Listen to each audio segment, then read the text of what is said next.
In a huge controversy that has broken out in the last few days, we've seen a number of social media posts in the last few weeks, despite this pandemic, which have been very hateful and communal in nature, many of them by right-wing trolls.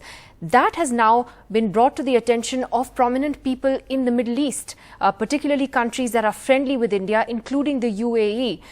As this backlash has grown over these Islamophobic tweets, even the Organization of Islamic Conference, or the OIC, which is the biggest grouping of Islamic countries, strongly criticized India for this yesterday.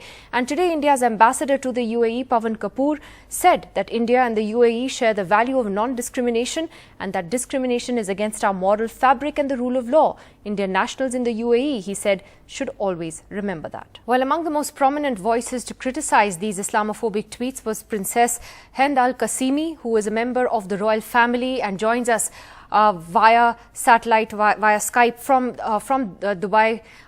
Thank you so much for joining us this evening, ma'am. We're kind of, unfortunately, used to seeing this kind of hatred and sort of communal overtones to tweets in India.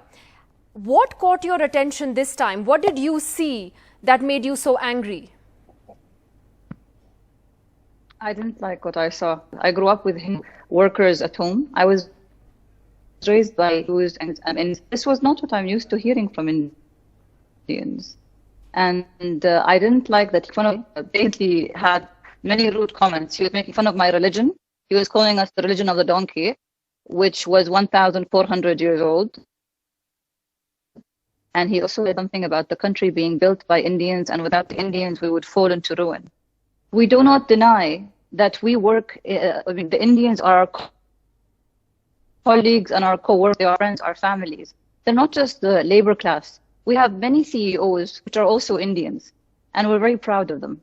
We don't deny this friendship. One of the top 5 countries we trade in, import and export and infrastructure and everything, is India. I don't see India as a competition. I see India as a family. I mean, from the ancient Sanskrit dictum, we have a word which says, "We are all one family." And India, I mean, when I used to come to India, like very few countries, makes you feel like you belong to it. So I was ashamed to see an Indian saying that. Absolutely, and so are we. I have been to India, and I've met journalists. They will say good things about India and the corruption. I would say, but look at India today. I can tell you that, I would say that most Indians still very much believe in our secular democracy, and they're not full of the kind of hatred that you see on Twitter and that you see online. And I'm sorry that, you had to see those comments and read those comments. If there's one message you wanted to give today to those people who have made this a religious issue and one of religious bias, what would that message be? We are all one family. Today I quoted something about Gandhi, which says, "I am the Christian, I am the Jew, I am the Muslim, I am the Buddhist, I am the Hindu. We are all one family." And I also mentioned that the Emirates is not a country, does not accept hate.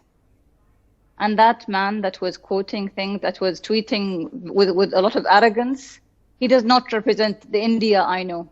I don't think India would be proud to say that this is an ambassador of India. No, it would not. And I think the person that tweeted you is somebody who doesn't represent all of us either. So we're glad you called out the bigotry. Thank you very much for joining us on NDTV this evening and speaking your mind on this issue. Thanks very much.